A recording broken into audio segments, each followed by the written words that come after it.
food, meat, shortages, drought, rationing, power, electricity. These are some of the key talking points that I'm hearing a lot more about recently, and one of which is very, very disturbing because we haven't seen it in quite some time, but we knew it was coming.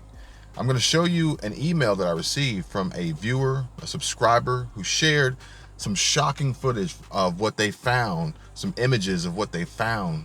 They took pictures of a store in Southwest Florida that maybe this is a one-off, maybe this is a fluke, but either way, this is a sign of the times, and we could be nearing the cycle of which we're going to start seeing our inventories and our supply levels being affected negatively. And we were all expecting this. We knew this was coming. And right now, you may recall, I posted a video just the other day about China and their power and water rationing as a result of severe drought and negative effects impacting their electrical grid, a reduction in hydroelectric power, and they're now rationing power, electricity, and water, which this is something that we are probably going to see more of occurring here in the United States, specifically or particularly on the West Coast as a result of the low lake levels at Lake Mead and Lake Powell, and the hydroelectric power that is generated from dams like the Hoover Dam. And ultimately, I believe that there was some form of announcement made that there's going to be a reduction of water released down the Colorado River Basin, which is going to affect some southwestern United States and their water supply, water availability.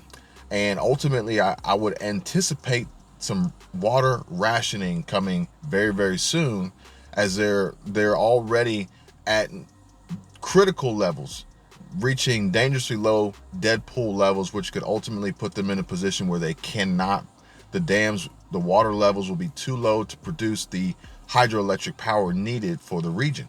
And I also have some very, very important information I want to share with you guys that Area left on a comment. Now, I did a video a little while back on a Walmart as an owner-operator, independent truck driver that was driving for Walmart, but ultimately he decided that he was done with Walmart, and he was pretty much done driving for Walmart as they were reducing his pay at or near or maybe even below his fuel costs, and it was just not sustainable for a business.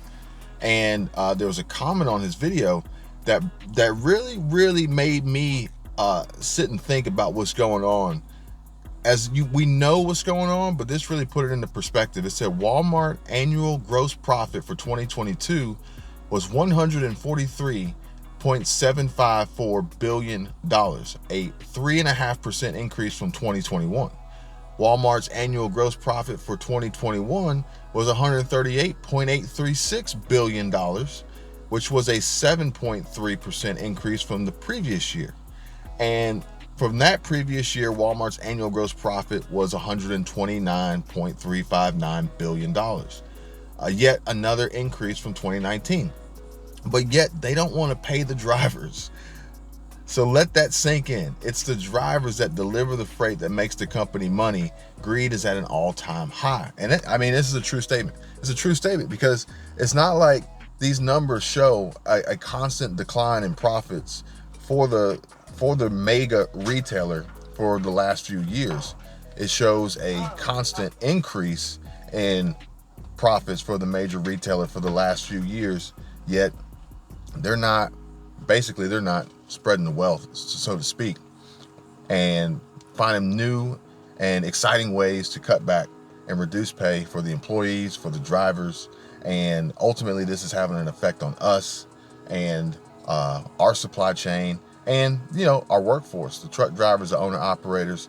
They are basically this was their bread and butter, so to speak. A lot of drivers relied on Walmart for the loads and for the routes, and to book those loads to make, to get by, to sustain a business. And now Walmart has made that next to impossible, while introducing new automated self-driving technology, which they're trying to roll out, but also retaining these profits that they're seeing year after year after year. And I'm gonna put up on the screen so you guys can see it. I believe the channel name is Tipatner Trucking Matt, and it appears as though and I've reached out to him, but he has not responded to me just yet, because I wanted to talk to him a little bit more. And you guys know I'm trying to conduct some truck driver interviews to get you guys some real accurate feedback from these truck drivers, so we can try to get a real idea what's really going on out there. And from the boots on the ground, from the folks actually on the front lines doing this day in and day out. And he hasn't reached back out to me, but more than likely it's probably because he's busy trying to find ways of earning income. And this video here, or this screenshot here you'll see, shows him driving for Amazon Flex. It looks like he's in his car. He said his truck was in the shop, or his truck was down or broken. Could possibly be waiting on parts. Could be waiting on one of the simplest, easiest parts in the world, but because of the issues in our supply chain and the lack of availability of the labor, his truck could be down for who knows how long.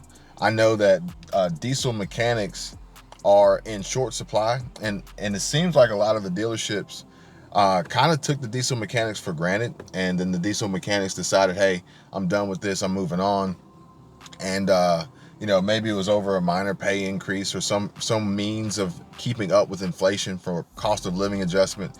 And now you go to dealerships, I can count dealerships on both hands that I've talked to, and they say, oh, we don't have a diesel mechanic, or we only have one, so we can get you in an appointment in 2 months.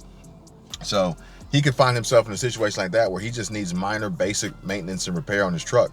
But because of what we're dealing with right now, he has to wait extended periods of time. And yet another disturbing comment that I've read on a video that I just posted recently, and it says, I run a small home-based business and I'm going under. And this was one of the things that I was telling you guys about, that we were going to see more of. We were going to see more of the businesses going under, going bankrupt, running out of money, diminished cash flows, inflation taking a hold of them, higher insurance premiums. As every year you're going to get an insurance audit, and you're going to see your general liability, you're going to see your workers' comp, you're going to see your excess, umbrella, and auto insurance policies increase. There's really no end in sight on that. And they know as a business you have to have it. There's no way around it. You can't legally really avoid that and deflect that. And if you do, you're at risk of not actually getting paid by some of your clients, because they're going to verify your insurance before they pay you as a contractor, as a 1099 contractor. Otherwise, what they pay you falls under the category of uninsured or non-insured subcontractor. And that just increases their premium when they get audited. So it's a cycle. It's a continuous cycle that goes on. And I hate it. I don't want to hear people say, my business is going under. We don't have any money. We don't have any savings. We can't afford to buy food.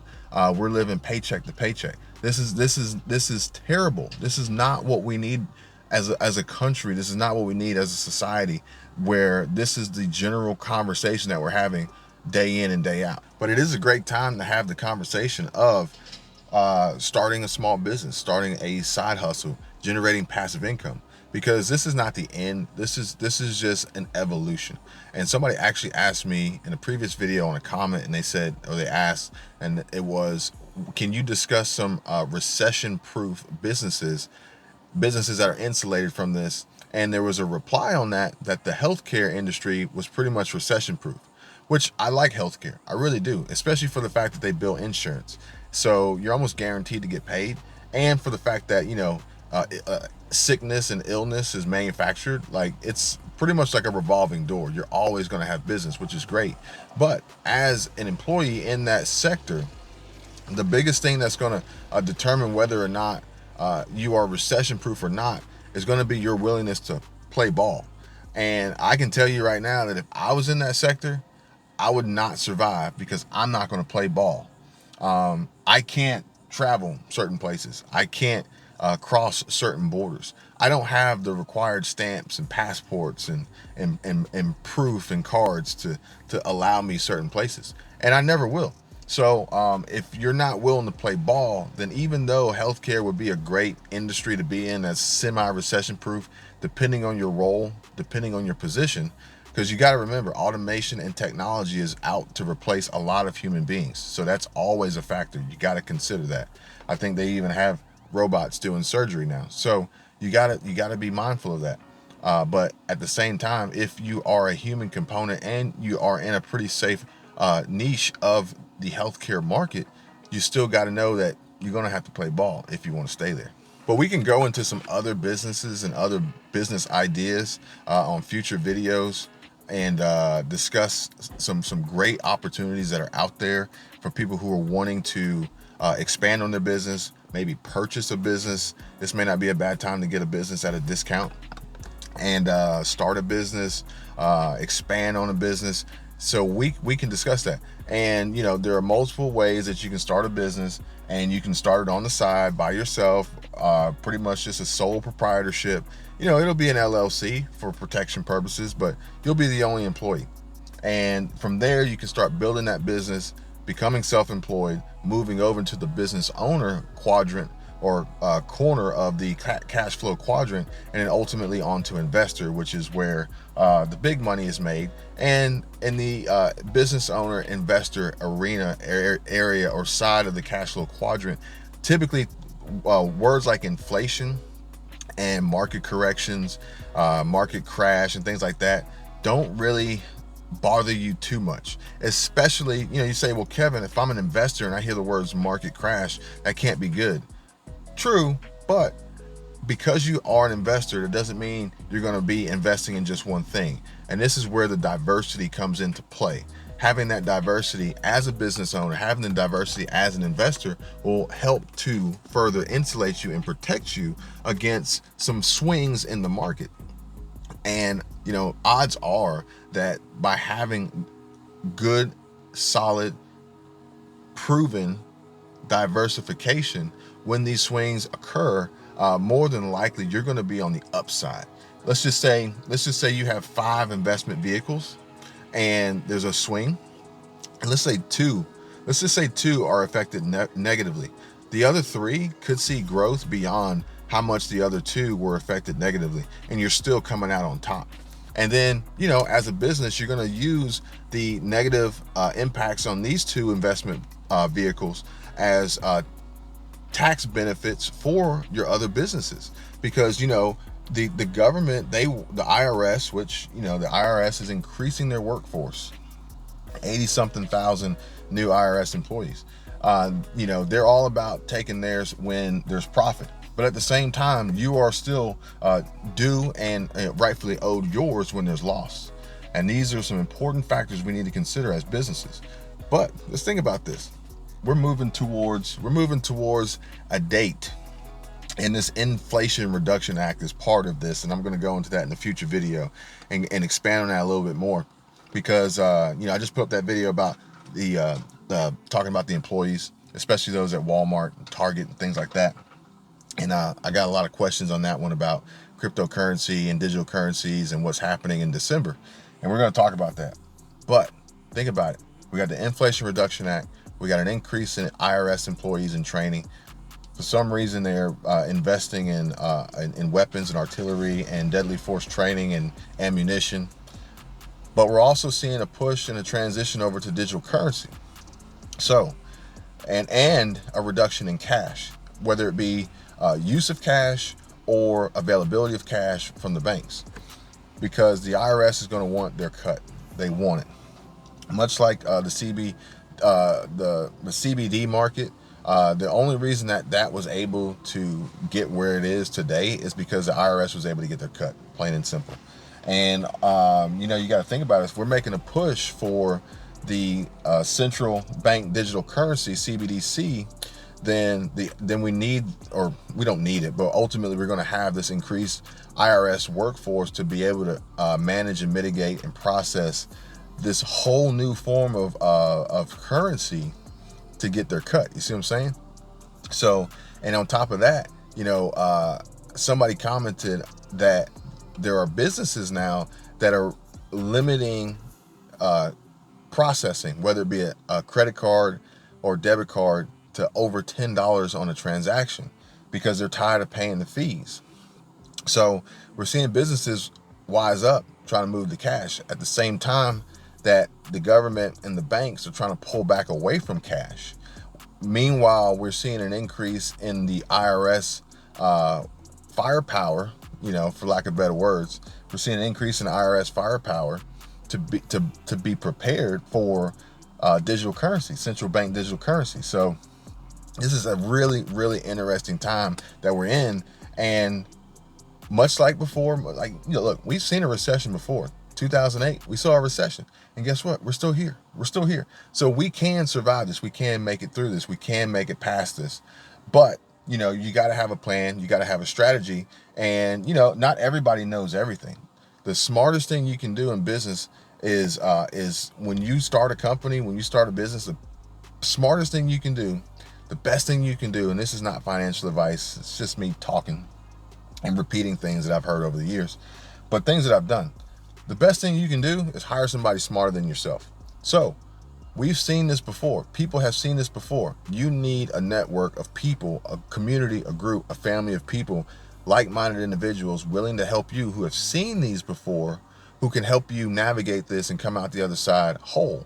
Otherwise, you may find yourself in the middle of this, running out of money, no savings, lost your job, got fired, got laid off, unemployment benefits, unemployment insurance may or may not be there, and food shortages or food insecurities become an issue for you and your family. You may find yourself homeless, living in a car. You ever think if you end up homeless, what happens if you have a child? If you end up homeless, what happens to them? Beyond the obvious, but what happens to them when the school finds out that they don't have a home? So now the school can't place them in a district, so they can't go to school.